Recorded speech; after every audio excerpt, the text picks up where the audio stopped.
And we are live. First Facebook Live of 2021. Starting out with a bang. Yeah. Whoop, whoop. Yeah, I'm very excited. I'm going to try and do more of these this year. So we were just doing them on Friday, so I'm going to try and get a midweek one in as well. And Carrie, you're the first midweeker. Yay. No pressure. Yeah. Entertaining us. And now I'm going to do a dance. No, I'm not. Dance party. That's what I'm going to do. Whenever I just run out of content, it's like, hey, authors, do you want to have a dance party? It's going to go live. That would be fun. Yeah, definitely. But yes, for new people coming along, hi, I'm Anjuli, Aconite's Marketing and Publicity Manager. I run the social medias, write the newsletters, get people to see the books, and I host our Facebook Live sessions. I'm here today with Carrie Harris. Carrie, do you want to tell us a little bit about yourself? I write things. I've written books since 2011, and I live in Utah with 3 crazy teenagers and a ninja doctor husband, and I don't go anywhere, so I'm kind of boring. It's the COVID times. We are all in the same boat. Right. I used to do things. Yes. Yeah, I took a walk today just to go see Annie at Bad Squiddo Games. Her office is at the bottom of my road. So I walked out there and went, hello, and then went back again because it was raining and cold and I didn't like it. It's excitement when you walk the dog out of the yard, so I get it. Hey, Tristan. Hey, Tristan. Hello. Hi, Catherine. Yay, welcome, both of you. Oh, it's very good to see you both in the chat. Yay. So why are we here today? Today we are talking about Liberty and Justice for All. Yeah. Marvel Xavier's Institute novel featuring Tempest and Triage. Do you want to tell everyone a little bit more about the book? Yeah. So Liberty and Justice for All is about some newer superheroes that if you haven't read the comics, you might not necessarily know. Tempest freezes time, and Triage is a healer. And they've both joined the new Xavier school, which is run by Cyclops. And it's not the institute that you see in the movies. It's quite a different experience for them. And they go on their first flight mission. It's actually an exam for one of their classes, and things go awry, as they often do when you are a superhero. So they have to figure out what to do about it. What's that? I said, I wish I had flight classes in my school. Right. I used to take flight lessons, not in the X-copter. But yeah, I did. You're way cooler than I'm ever going to be. Well, I am way cooler until you realize that I took all the flight lessons because I watched Top Gun too many times. But it's so cool. Yeah. But then I realized you couldn't fly anything cool if you were female back then, and so I quit. Curses. Right? Oh, the sadness. So what happens when they go out on their flight class lesson? Well, they meet they get an SOS call from a mutant that they do not expect. And they have to figure out what to do with it. What to do about it, given that this person is maybe a friend and maybe not. Dun, dun, dun. Yeah. So Liberty and Justice for All has been out in the USA and in ebook for a few months now. Sadly, because of COVID and the whole world pandemic, it isn't actually being released in the UK until next Thursday. We've had all of our containers held up in port but we have been told that it is now in the UK and will be going out in the release next Thursday. So UK people, you will be able to get your hands on it. If you can't wait till next Thursday, go get it in ebook and then get it in paperback afterwards as well. Yeah, we'll just taunt you with it in the meantime. Yeah.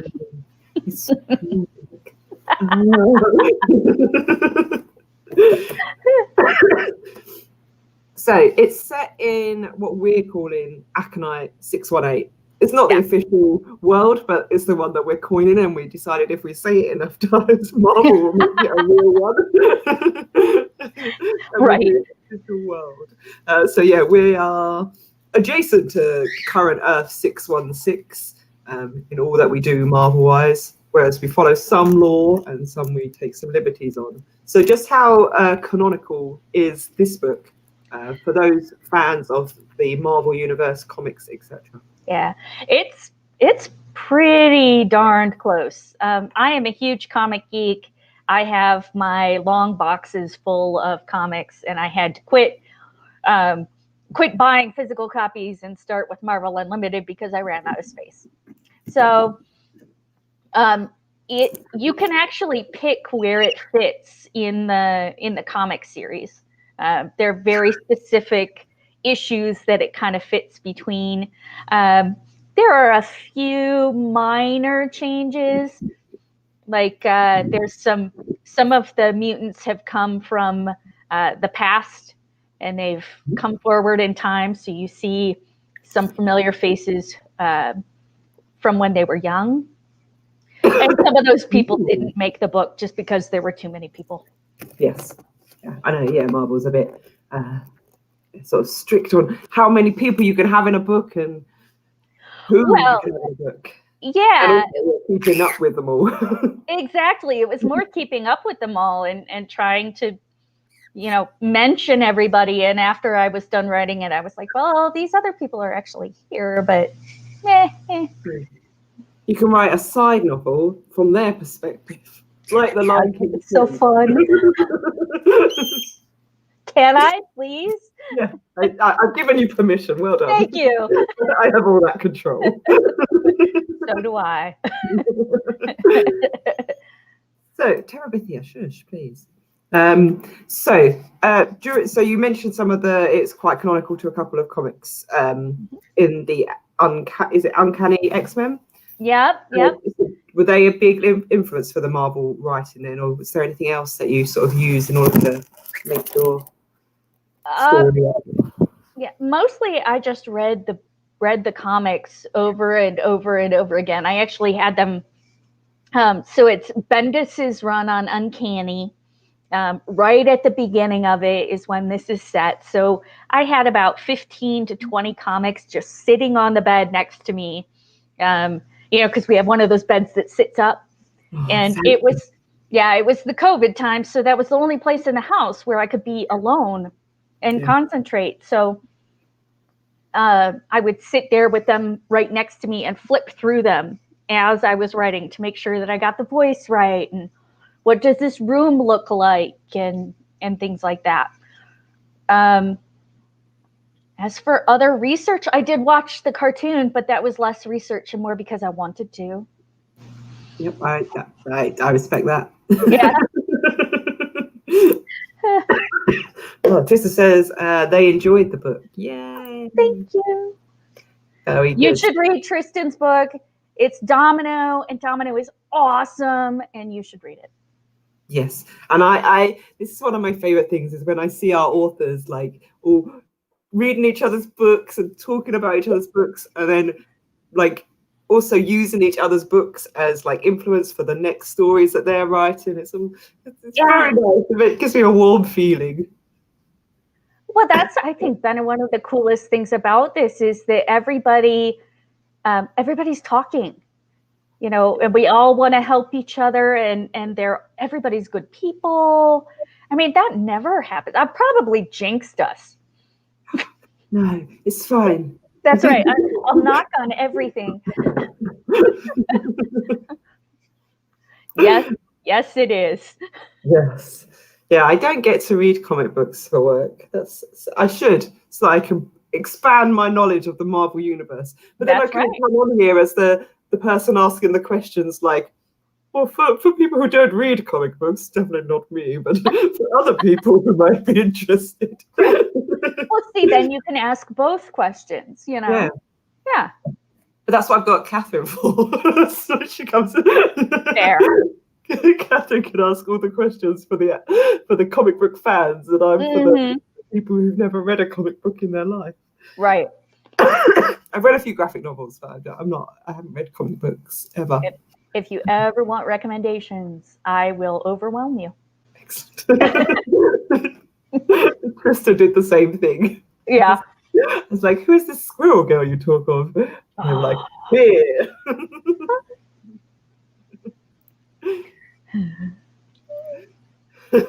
So, okay, so we've given a quick summary of Tempest and Triad. What made you pick them out of all of the characters that are available in Marvel? Why them? Right. Well, so the original directive was to focus on some characters that hadn't really gotten their spotlight time yet. And so being the first book in the series, you've got to figure out exactly when that is. When's a time period where there are a lot of mutants who you can play with? And they're interesting mutants, and it's an interesting time to write about.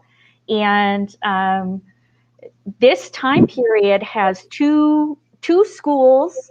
There's one run by Cyclops and one run by Wolverine, and they don't get along, and everything is a mess. So there's a lot to play with. So when I was looking at who is there, Tempest is super interesting because, well, first of all, right now she's huge. In the current comics, Tempest is doing some cool stuff. So that's kind of fun. And I liked the fact that her power was something that I could play with in prose, because she freezes things. And I thought there were a lot of things that you could do with it if you had the words that you couldn't necessarily do in comics. And then as for Triage, sorry, now my computer is shooting up all of these notifications. I'm like, what's happening? As for Triage, Triage is a healer, like I said. And selfishly, every time I play a game, a role-playing game, a video game, anything like that, I play the healer. I'm the cleric. I'm the one who stands in the back and shoots arrows or magic missiles or whatever, and waits for the tanks to do all the work and then heals you. And I wanted to write a story in which the healer was the hero. That's nice. I'm normally the tank that runs in. Are you? Well, see, we would make a good team then. Yeah, because I would get hurt very quickly. Yeah. Well, and that's the thing. When I play a combat-oriented character, I do that. I never defend. I just run in and I die. So I'm like, okay, somebody's got to stay back and stay alive and heal everybody, and I guess that's me. Yeah. I don't think I've ever played a cleric, ever. No? I tend to stay away from like magic users, full stop. They just like all the spells and things. I'm like, this is not how my brain works. I have big hammer. I can hit things with big hammer. I don't have to plan like throughout the rest of the turn. I can watch what everyone else is doing because I know on my turn, I'm going to just hit it with my hammer. I love stuff like that. And I also love healing people by surprise. So then they're like, and then you whack them across the face. Yeah, I mean, if you're smart, you can use it as an offensive, Yeah, I'm normally I'm a fighter or a barbarian. They're my main things. So I tried a couple of rogues recently as well, and I do enjoy the sneaky rogueness of. Yeah, if I can't be a cleric, I'm a rogue or something, so I can hide and then shoot things. I don't want to be in the front. I am the introvert. Yeah, I like my characters just run in, and I never get too attached to them. I'm always very much aware that they are about to die at any second. So it's like, it's okay, I've got 5 more ready. Let's go. I learned that lesson one time. I was playing with my friends in college, and I created the character, and I took like 3 days to work on this character. Her name was Ren. I still remember. I was so proud of her, and she died the first game. I didn't even play for an hour. And it was like, I rolled the worst possible thing you could roll, like 4 times in a row. It was awful. So yes, I know what you mean. Yeah, I just like building characters. That's my favorite part. It's when I have to come to like role play with them. I'm like, oh no. I did an alphabet. Like I did a character for every letter of the alphabet. That's how big of a nerd I am. Excellent. I love that. That's very cool. It's kind of beautiful. We're best friends now. That's right. Yay. Okay, so back to Liberty and Justice. Yeah, I guess we should work now. Huh?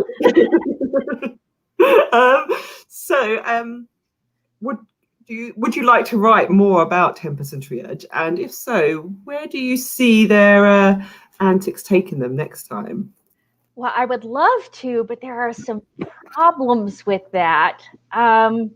Because in the comics, I want to try to say this without spoiling everything because it's kind of awesome.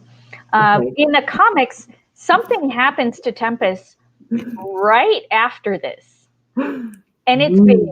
It's huge big. And it has to do with her time manipulation skills. And she learns how to do more things. And she also learns that she cannot control those things. And it does not go well for her. I am intrigued. Right? Googling. Really need to. Well, I'll tell you off camera if you really want to know without spoiling it for everybody else. But so that means that if we were to visit them again, it would be a very different dynamic, which would be super interesting. But actually, if I was going to write a continuation of this story, I created an artifact for it. There's a box. I'm just going to say it's a box, and it's somehow magic-y and mutant-y, and it's kind of cool. And I'd love to see where the box goes next. Ooh. What happens with the box? And see what happens when it... Like a reoccurring artifact that just... Yeah. In all of your Marvel novels. I love that idea. If I could do that, I would be very, very happy. I also give you permission to do this. I like that. Can I tell you about all my other ideas too? Yes, tell me what I'll sign them all off. It will be fun. Right.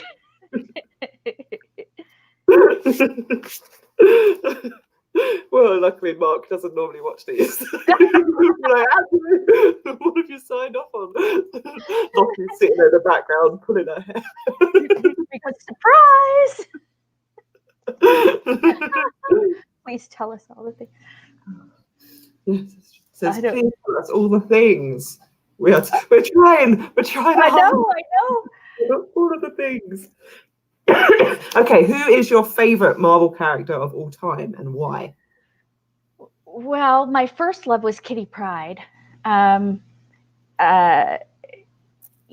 So I grew up in a little town. We didn't have a comic shop, so my first X-Men was the cartoon, and Kitty was in the cartoon, and I'd been a super nerd I've been a super nerd all my life, and you get tired of playing the only woman. Like, we would play Star Wars all the time, and I would be Princess Leia, and I'd be sitting around in the Death Star, and Luke and Han are like, they're late. They're supposed to rescue me so I can do something fun, and they're fighting each other, and so I got sick of it, and I would rescue myself.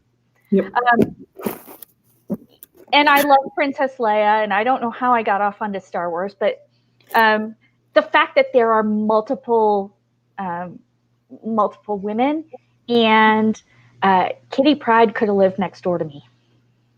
So I used to write really obnoxiously bad fan fiction about Carrie and Kitty, and we were best friends, and we would get into all kinds of trouble together. Amazing. It has not survived, and I'm sure that is for the best. So, Kitty was my first love. Characters that I really love Dazzler. I love Dazzler. I'm going to pitch another one. I want to write Dazzler. Okay. And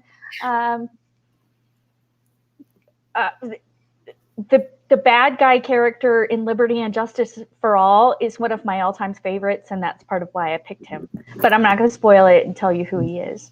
He's the grumpy uncle. That's what we call him, and I love him. And the fact that he was so easy to write probably says something awful about me.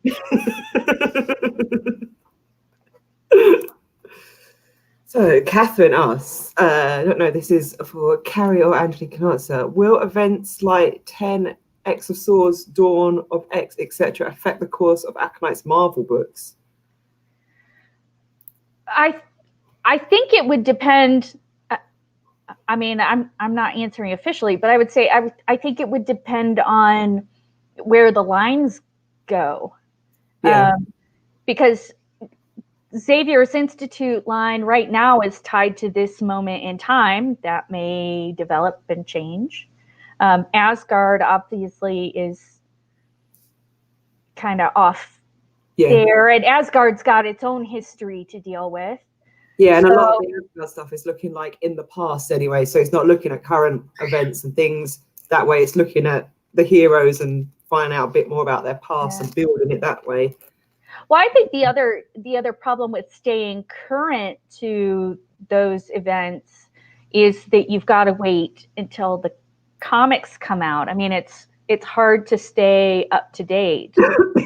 Like some of the stuff that happens with Tempest was actually happening while I was editing this book, and I was like, whoa. Now some of the characters that are in my book are huge in modern day. Which is kind of cool, but I did not do on purpose. Yeah, you made them cooler. That's what you did. Right. You read the book, and then everyone's like, "Holy moly, let's blow these characters up." Yeah, it's all me. Yep, trendsetter you. But from an Aconite standpoint, I don't know what any of those words mean. So I think that Aconite. I mean, so we are beholden to Marvel. So whenever we get pitches in, those pitches go off to Marvel. Marvel then sort of say, yeah, we like this bit, not that bit. Can we change this bit? Maybe we've got something planned for this particular character, so let's not do that in that way. So they are quite involved in the whole process of making the prose. So I suppose as well depends on what Marvel is happy for us to do as well. So, and because we're in our own sort of universe, we get to sort of not follow too many of the storylines themselves.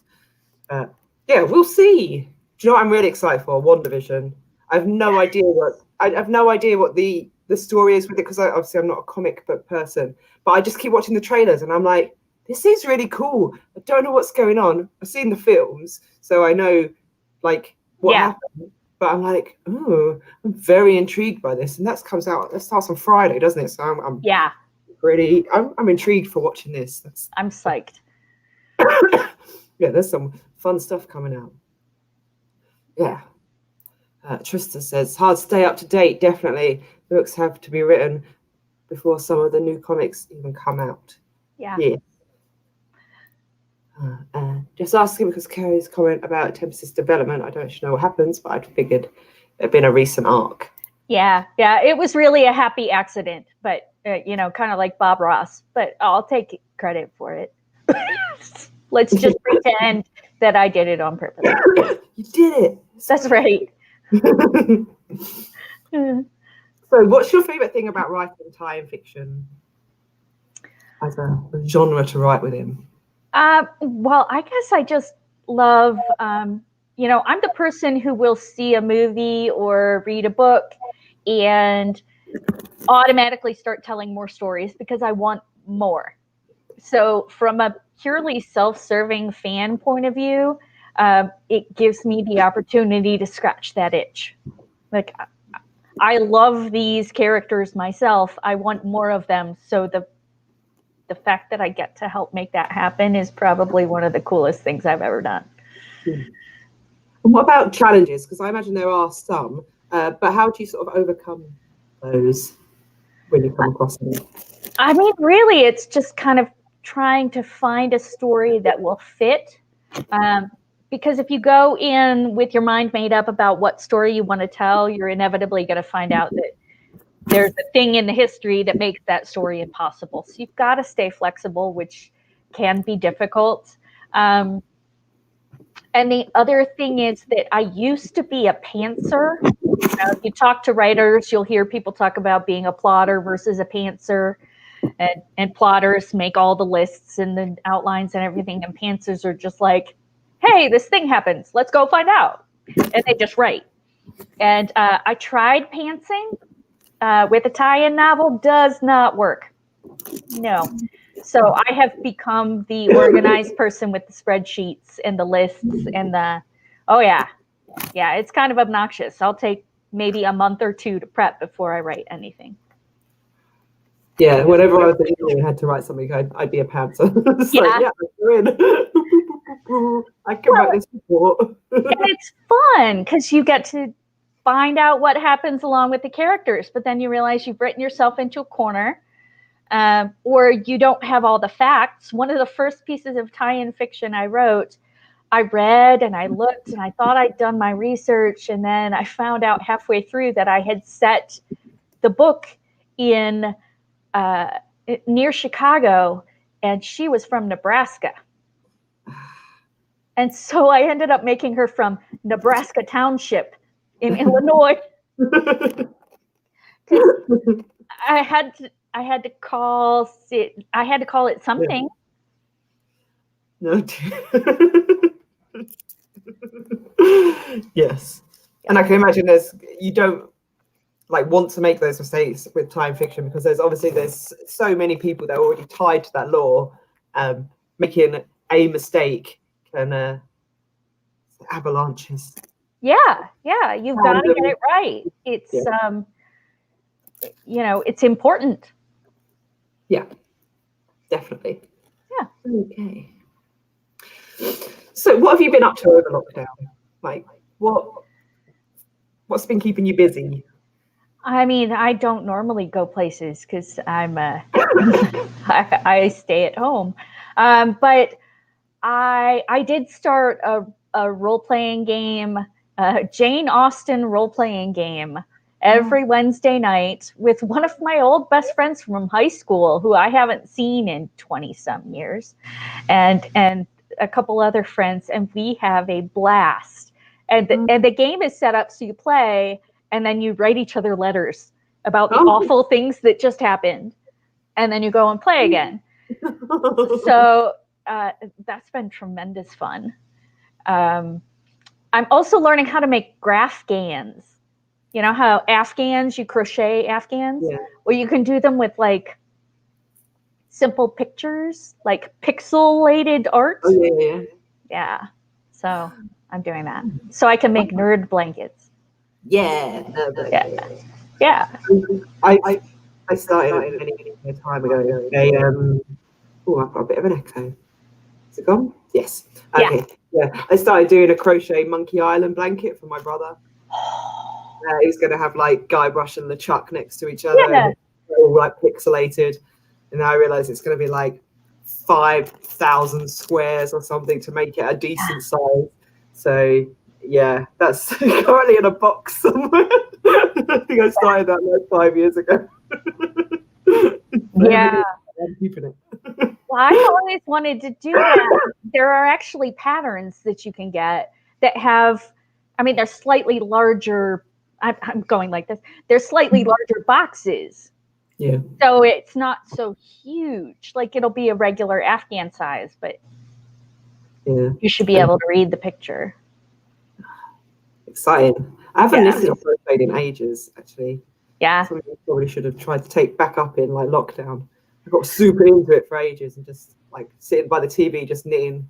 Oh yeah. Well, and I always wanted to do art, but I'm a lefty who smears everything. Like I can't, and I just don't. I know what I want my hands to do, but they don't want to do it. Yeah. So this is something creative, handsy that I can do, and it doesn't look like a hot mess when I'm done. Yeah. And I like that with crochet, if you drop the stitch, it's really easy to pick it back up again. If you drop your stitches in knitting, it's like, oh, dang, how do I get this back where I need it to be? Yeah. I agree. Oh, yeah, I've not been up to much either, really. Just living in my house with the birds. You're painting some gorgeous minis. Oh. Speaking of art. Thanks. Yeah, I had a bit of a blip at the end of the year, but yeah, I'm back on it now. Yeah, the last couple have been very good. I've been very pleased with those ones. Yeah. See, I can't do that, so I'm just in awe. So every time you post it, I'll just go, ah! Excellent. I haven't played any RPGs at all, like for the whole of lockdown. Ah! Apart from like when Wizards asked me to like play a game on their celebration channel. I did that. But then like I haven't really done anywhere else. It's been really sad. I want to get back into it. I want to do a Labyrinth RPG. Ooh. Like one-shot type thing. There's a River Horse here in Nottingham released an RPG of the Labyrinth. Yeah. Where you start off as characters and you've got 13 hours to get to the centre and get back what the Goblin King stole from you. And the DM is the Goblin King. And so it's in like acts and you go around the different circles of the labyrinth trying to solve the puzzles and move your way through. Sometimes you end up going back to the beginning or down the oubliette. Yeah, well, and one-shots are good because my problem is I always start campaigns and then I never finish them, and I've got 3 teenagers and they like to play, but we'll start and then one of them is gone and then another one is busy and so we never finish a game. And they're always like, what happened? Well, I don't know. No one was there. Everyone died. Yeah, I'm the same. I haven't ever finished a campaign. I've come really close to it, but never actually. Never? No. It's always been like people have just dropped out or moved. Like, and one of them we got really into it, and then the DM moved to another part of the country. And it's like, no. And it was like we used to meet every Sunday in a pub, and it was nice. And then it was like, nope, that's not happening anymore. Sad face. That was my entire college experience because I don't like to party. I don't like to go places. I'm kind of boring. So we played Friday night, Saturday night, and Sunday. So we finished a lot. Yeah. I ate a lot of pizza. Nice. Yeah, I only got into RPGs like 5 years ago, I think. Oh. Yeah. So when 5th edition came out, that's when I was working as a bookshop manager and we got the starter set come into the bookshop. And I was like, this looks kind of cool. And I bought it and I read it and I spent maybe about 6 months trying to convince my friends to play it. And no one wanted to play it. And then Stranger Things came out. And then all of my friends were like, hey, that Dungeons and Dragons thing looks kind of cool. I was like, I've been trying to get you to play for 6 months. So then we started playing. It was good. Nice. Okay, before we wrap up, so this actually all came about because I saw one of your tweets about a purple velvet blazer. And I was like, I want to see it and talk to you about other things, but I want to see it. So we have a picture of it just for everyone else who wants to know what it looks like. Boom. This is our lockdown buyers. Oh, I love it. Yeah. Yeah, I got some money for Christmas and I was like, what completely useless thing can I buy that I will have no use for at all, but I want it? And so I decided I was going to buy this and I'm going to dress up and I'm going to put Prince music on and dance around my house, and that will be my party. It's really nice. I really like it.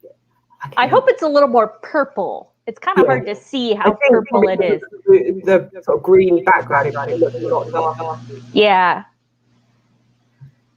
And seeing as we're sharing, yeah, this is my impulse buy.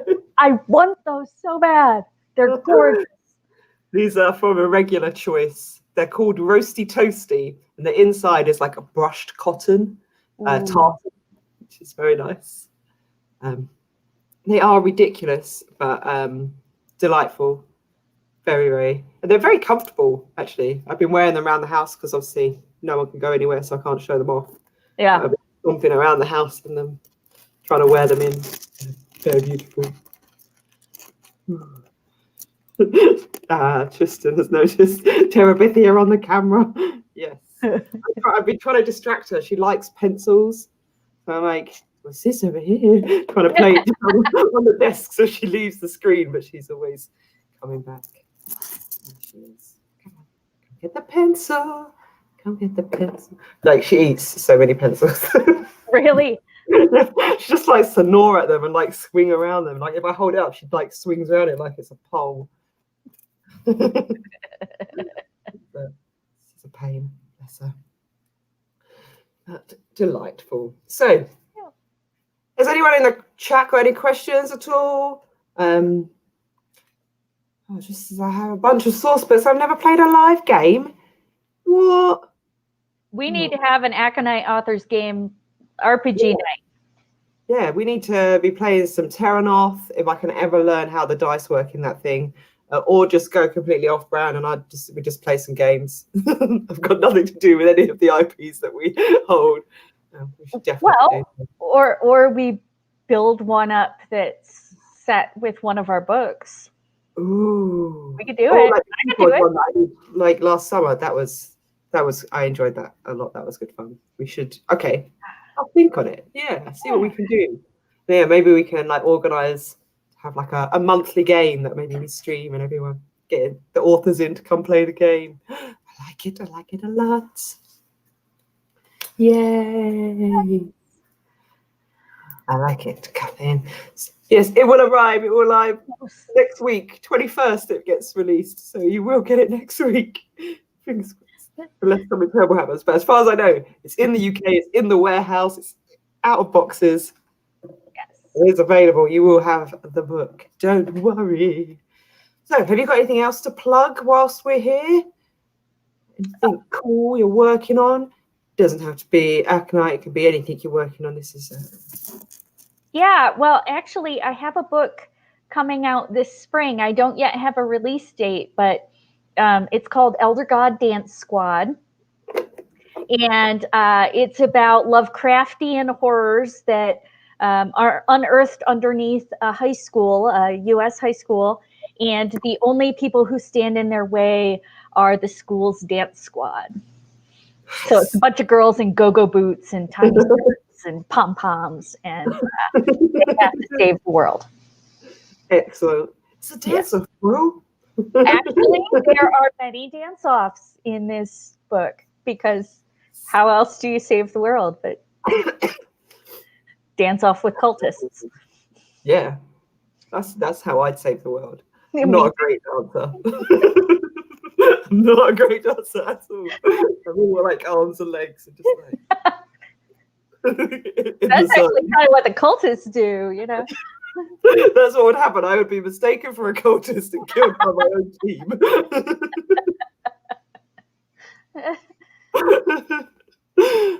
The end. I'm sorry. It's fine. Yeah. Right.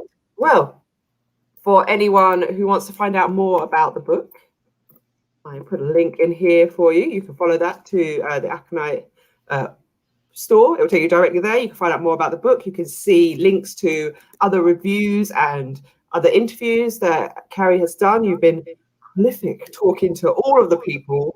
I don't shut up. Including the ex-wife podcast.